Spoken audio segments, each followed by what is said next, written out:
I was 11 years old, the only one that was there for anorexia, for an eating disorder. He would always come in on the weekends. Susan Kryhoski, now 40, says her pediatrician in 1992 was Dr. Joseph Silverman, whose 2012 obituary noted he was a renowned international eating disorder expert and exemplary human being.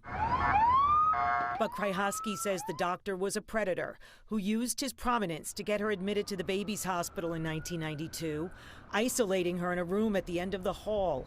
She said a curtain obscured a small window during the pediatrician's weekly visits. What he told me was that he was performing a medical procedure that would ensure that I could have children later on in life. It was rape. She said the weekly assaults continued for more than 2 months, while calls to her parents were monitored. She recalled drawing pictures of the doctor as a monster, but says the nurses threw them away. He told me that if I told anyone, I would never see my parents ever again. In a lawsuit filed against New York and Presbyterian Hospital, Kryhoski's legal team is also suing unknown nurses and doctors called John Doe's 1 to 20. Nobody questioned him, even when red flags were coming up. Don't wonder why, don't say anything when a doctor is in the room with an 11-year-old girl by himself with the door closed.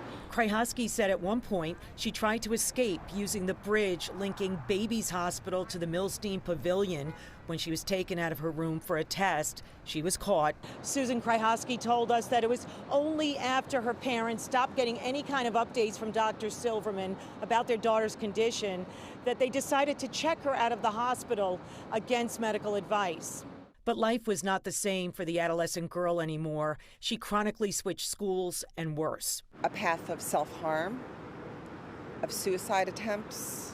I truly didn't feel like a 6th grader anymore. I didn't feel like an 11-year-old anymore. Kryhoski was able to file the decades-old complaint using New York's Child Victims Act, which has a window for litigation that will close on August 14th.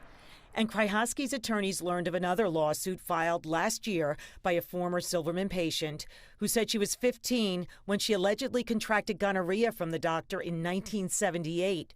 The pediatrician was affiliated with the hospital for 40 years. Susan Kryhoski received years of treatment for trauma, and she did marry, giving birth to twins, a boy and a girl.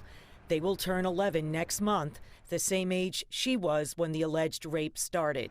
I'm writing the ending to my story. I'm not a survivor anymore. I'm a warrior. I'm Mary Murphy, Pix 11 News.